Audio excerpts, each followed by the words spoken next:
Teresa, we were at the hospital yesterday. Bill and I You were. went afterward. Our pal Danny Saggers is there recovering right now. Oh. And top notch. From the time we got to the parking lot and the shuttle cruised by and said, hey, can we give you a ride to the front door, to the people who helped us find the rooms and the directions to get there, just absolutely top notch interactions. That is great to hear. It really was, yeah. Yeah, and Danny just raved about the care he's getting there and all that, the interactions he's having with the nurses and doctors. It was marvelous to see. Yeah, I know your remodification is going to include a parking garage, and I did not realize how desperate you needed until yesterday. We started at one end of the parking lot, drove all the way through. The only slot we found was on the very far end of the parking lot. It was the last You're spot lucky of you it. found a slot. And it was the last slot. And then, as Rob said, as soon as you crawled out, this shuttle came by with two lovely ladies, and they volunteered to carry us to where we wanted to go and talking. Take us, not carry us. Take us. You're right. Carry Drive you. But just talking the whole time. We had an absolutely delightful time with Well, it. good. Yes, actually, you're going to see some relief the 1st of July because we are renting some parking spaces over at Bethel Church across Tavern Road, the other side of Tavern Road, and those lovely ladies that you met. We will have 2 shuttles, actually, that will be alternating. And what we're going to do is ask staff to park over at Bethel. So that's 150 spaces. So that should open up a lot more spaces closer to the main entrance for patients and visitors. And we've kind of circled back to parking, but as Rob said, it was we were very impressed yesterday. Everybody was so friendly, so helpful.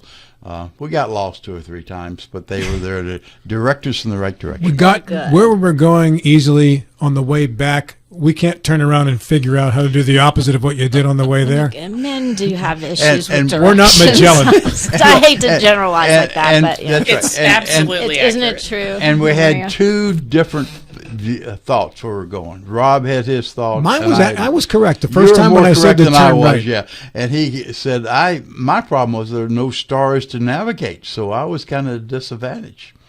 I don't know what that means. Teresa, you have a new title, by the way. I do.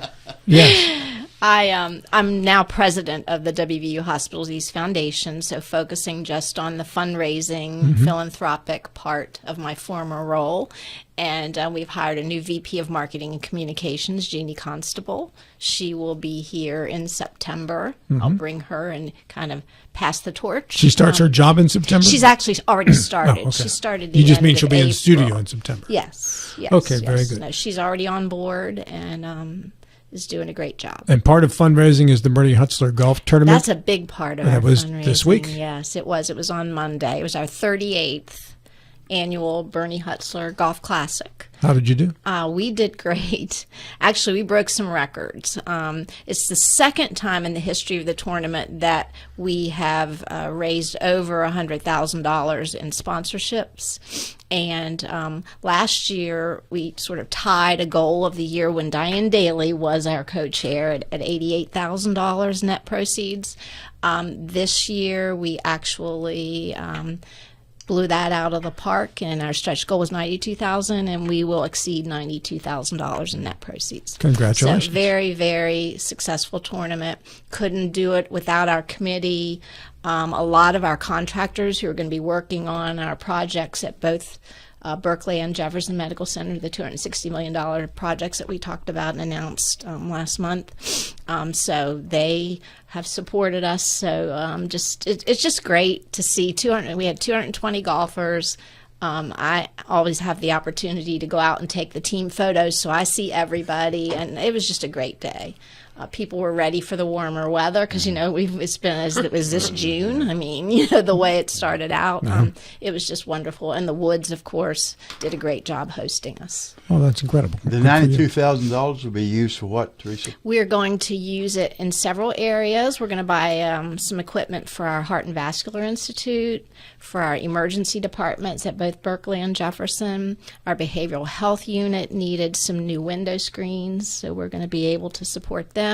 But what I'm really excited about is we are actually going to be opening a cancer infusion center at Jefferson Medical Center on the 3rd floor. So that project is going to kick off in January. So we're very excited about that. It's just as we opened Heart and Vascular down at Jefferson last fall, we're happy to be able to bring that service to Jefferson County. So folks needing infusions, chemo, various infusions won't have to drive now up to Berkeley for that. They'll be able to have that care right there, close to home. Now, you're embarking upon a fairly significant renovation effort. You've talked about it before, but would you repeat it again? What's going to be done in Jefferson and also Berkeley? We have a $200 million new patient tower that we're planning at Berkeley Medical Center. The first part of that is going to be in August when we start working on the parking. You mentioned that. We're going to be putting additional parking over next to MOB3 across Tennessee, building a pedestrian bridge. Again, we'll have the shuttle services running as well. And then plan to hopefully break ground on the new tower in January of 2026. And that's going to be right in front of the current front doors. It is. And if you go on our website, you can see renderings of both projects, our project at Jefferson and the one at Berkeley. But yes, the main entrance is going to move a bit, but it's going to be basically in that front parking area. So unfortunately, some parking is going to be, some parking spaces are going to be lost during construction. But how will you make up for those, Teresa? Any plan? Well, the plan is we're building 300 more spaces across the street. Before you lose those other Before ones? we lose those, Okay. correct. And then, as I said, in July, we have 150 spaces over at Bethel Church for staff. So again, that will free up. Yes, no problem. How important was the decision a few years ago to become affiliated with West Virginia University? I've been there. I started out at City Hospital in 1986, went over to Jefferson for about 9 years. This was before Berkeley and Jefferson were together and were a part of WVU Medicine. And I say to anyone who will listen to me, the best thing I think that's happened to healthcare here in the Eastern Panhandle is when the board at then City Hospital had the foresight to go to Morgantown, and Bernie Hutzler was actually on our board at that time, Max Oates. I mean, these were all critical individuals in that whole negotiation and decision. That was the best thing that has happened to our hospitals here in the Panhandle and healthcare here. When we look where we are now, Jefferson was ready to close its doors at that time. So it's just amazing the difference that being associated with WVU hospitals in Morgantown, now done WVU Medicine, and Albert Wright, who's been on the show a couple times when he was down here serving as our interim CEO, what he has done just to move our system forward. When we joined WVU hospitals in 2005, there was Ruby Memorial in Morgantown, United Hospital in Clarksburg, and then our 2 hospitals here. Now we have 24 hospitals. One in Ohio, one in Pennsylvania, one in Maryland, as part of that 24 that are WVU Medicine. The growth has just been phenomenal. And along with that, the services that we've been able to offer here now in the Panhandle, and with our new bed tower, we'll have 316 private rooms, plus just the newer facilities, additional parking. It's just going to be, and if you look at, as I said, the renderings of the project, it's just going to give Berkeley Medical Center a whole new look and facade. Same way at Jefferson. We have a $60 million expansion plan there around the existing hospital that's going to transform it. It'll still be 3 stories, but basically change the front entrance from Preston Street down to Fairfax Boulevard. So just, again, bringing more ambulatory clinic space so that physician offices are right there when people need services. Going to expand the radiology technology there. As I said, the cancer and infusion center is going on the 3rd floor of the existing hospital. So, again, additional parking. So that's going to be certainly a boost for the folks in Jefferson County. We'll be able to have more services and access to more providers. Yeah, the affiliation WVU certainly has brought a lot of money into this local area, but it's also brought the capability of recruiting top flight physicians, has it not? It absolutely has. And if you look at the specialties and subspecialties that we're now offering at Berkeley Medical Center, these were things that people had to go to Ruby before, or the DC area. The new neurointerventional radiology lab that we opened last month. The doctors are, doing things that, for stroke care that if you 5-10 years ago, if people had said we're going to be doing that at Berkeley Medical Center, it would be really, it's just phenomenal. Well, our fellow co-host, John Gilstrap, just had surgery. As we're talking. As we're talking, it's today. Well, not yet. He's still a couple hours away, but Okay. Okay, I knew It is today, he though. was scheduled. We were at a dinner, whatever night it was, before Friday, Thursday night, and he was talking about how pleased he was with the specialists that he had interacted with, and he was looking forward to getting some back pain relief. Yes. So Okay. fingers crossed for him. John, we're thinking of Yeah. you today. Yeah, and the new hybrid OR, for the vascular surgeon, Dr. Nadra, the procedures that they're doing there, and we can eventually, that would be where when we start an open heart surgery program at Berkeley, that's where those procedures would be performed. When will that be? Do you have any idea? We don't have a timeline Yeah, on that yet. Bill, aren't you going to ask the question about singular rooms? She I sort said of we're gonna alluded have to that. I was 316 waiting. all private Well, rooms. she answered that in part, but I did. was going to ask how many private rooms do we have now? Oh, only about. I can't So we're going say. to go- I can't say. give Yes, us- second floor is all private. Yeah. Of course, the ICU is all private. The oncology unit is all private. I'd say it's probably like 60-40. Okay. So this definitely will be a huge improvement and something that we know has been an issue. But we're going to fix it. Going to fix it. We're going to fix it.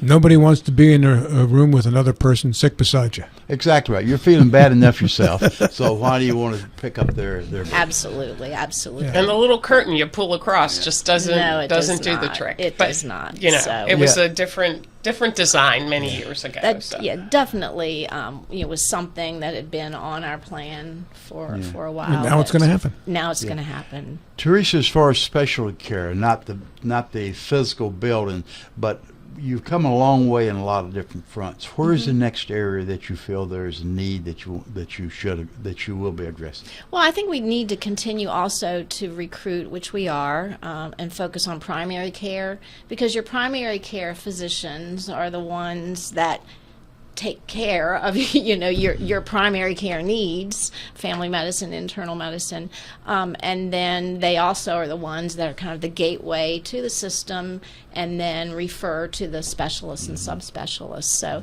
and we know that there are issues with new folks, all the new people moving to the area. They need primary care, and some of our wait times are longer than they should be. So we're really focusing on that as well. We're also, and I think that Mark may have talked about this before, we're starting our new internal medicine residency program. We've had family medicine residency program at Harper's Ferry for years and years and years, which has been a great tool also for us to recruit primary care physicians. But we're just starting our new class of residents in our internal medicine program. And that's So Dr. Dr. McCarthy's McCarthy initiative. It is. He's heading that up for us, doing a great job, and Dr. Eggleston as well, Mm-hmm. and Eggleston. So we're very, very thrilled to have 6 new internal medicine residents this year, and then we'll get 6 more the following year. So we'll end up as similar to family medicine. We'll have 18 residents. So the boss wants to know, and by the boss I mean Mike Hornby. That boss. That boss. Okay. He's asking if you'll speak on the effect of the removal of certificate of need, what that would mean to the Eastern Panhandle and also to rural health care in West And is Virginia. that potential removal because it hasn't been removed? It No, is not thank re- goodness it was not removed. this point. So, yeah, I think and we do appreciate the members of our legislature who kind of listened to us and decided not to remove certificate of need. I mean, but basically, and I know that Mark O'Hearn's been on the show and talked about it before, as has Albert, but yes, if we remove certificate of need, that basically means that anyone can come into our area, build medical facilities, build hospitals, and basically what they're going to do is take all the good payers, People with private insurance. and then of course we will always care for anyone. I mean, we don't turn folks away for care, but basically it would be a financial burden on our current West Virginia hospitals, because we would continue to care for everyone, and then you have it's. Hospice It faces almost a makes similar it like a situation. for-profit We do. kind of entity that other hospitals could come in and just. What is the difference? Because if you ride around WVU medicine and you leave, you see competition right down the street in different offices and whatever. Why does certificate of need not affect those offices, and what does it affect? If it's keeping something out, what is it keeping out? Because there's an awful lot of buildings with your competitors' names on them. What you're seeing, yes, medical office buildings do not fall under certificate of need. So if it's a physician practice, for example, and most now, like we have our physician practices, we have SMG and we have UHA. Similarly, other hospitals in our area have basically entities that oversee their employed providers, so they are exempt from certificate of need. So that's how you see a lot of these medical office buildings. I see. And they also, when it comes to certain types of, X-ray and testing and so forth, that doesn't fall under it either. How about urgent cares? Because urgent cares have popped up all over the place. And Anybody urgent, can have an urgent they're, care? Yeah, they're Okay. treated the same as a provider's office. Can That does not require a certificate. can they do limited surgeries in those offices? Is that covered? That I do not. No, that I do not know. The whole thing. Certainly, is there kind are of confusing. certain procedures that are done in our clinics. Now, WVU Medicine, you mentioned you had a Maryland location. I think you said a Pennsylvania location. Is that doctors' offices there, or are you actually Hospitals. you can do some hospital work there? Yes, actually, we Garrett Hospital in Oakland, Maryland, is a WVU medicine facility now. It started out as just being managed, but now that's a facility. Uniontown in Pennsylvania. Do those states not have certificate of need? Ohio, That Uniontown's no. Uniontown's Uniontown PA. is in Pennsylvania. PA. Yeah, the PA. Do Yes. those states not have certificate of need that would keep a hospital out? Like you said, you have in Maryland. You have a hospital. Yes. Okay. Does Maryland not have certificate of I need? do not believe. I believe that Maryland and Virginia have certificate of need, but each state can be different. I'm going in a direction that I'm not the not your expert on. No, expertise, but yeah, the way I understand it, the certificate of need requirements and regulations can be different by state. Okay. Well, let's get you back into your level of Thank you, expertise then. please. Get you out of that.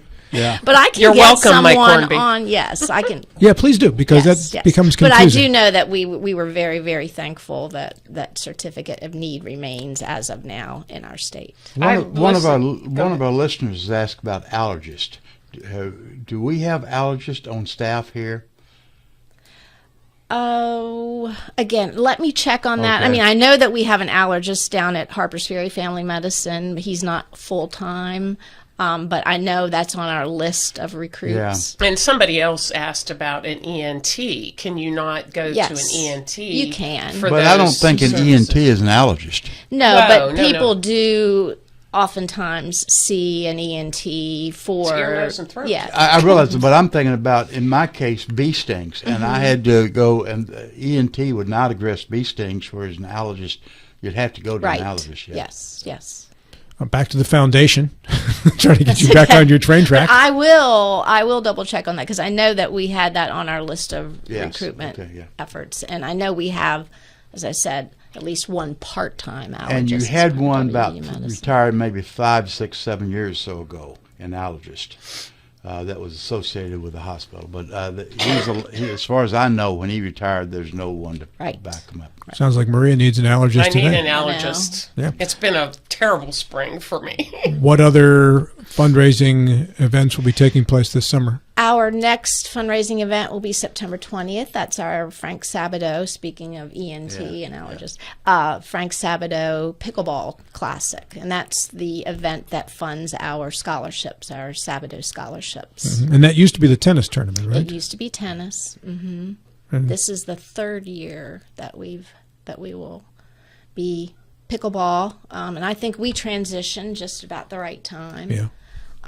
So, again, very successful. Wildly popular pickleball. Very popular. And we Anybody do in this room play indoor. pickleball? I don't play. Do you play? No, I got a pickleball set, though. My sister-in-law got me one because I said when I retire, I want to start playing pickleball. So Yeah.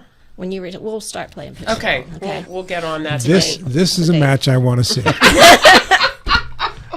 She's Neither much of more us are competitive than I Yeah. am. She is. Well, I hear Dana DeJarnette is. Oh, quite- Dana is. I would never. She's a play beast. Pickleball. Yeah, we would not go play with no. her. Dana takes everything seriously. Yeah. And yeah, she. And Maria doesn't? Yeah. Well, I don't play She yet. does. So, She so we does. have But to- Dana's a different. That's whole Level. different. Yeah. I mean, she's very athletic and she's very competitive. I mean, you should see her doing her stretches and stuff when she's getting at the pickleball tournament out in the hallway. I'm like, look at her. I mean, That's just for She's got a intimidation. whole routine. This is a fun kind of thing. But Winning is fun. You mentioned Dana. Let me give a. Let me give a. you have, You like have 15 seconds. I will. I'll make it quick. I don't think At so. the fundraiser of the night, I ended up with a flat tire, and became a long segment of trying to get it fixed. But there's 3 or 4 people, including Dana and David, that refused to leave us there, raining the whole Well, bit. that's nice. They did not leave until Your tow 15 truck arrived. seconds is up. Teresa, thank you kindly. thank you for having me.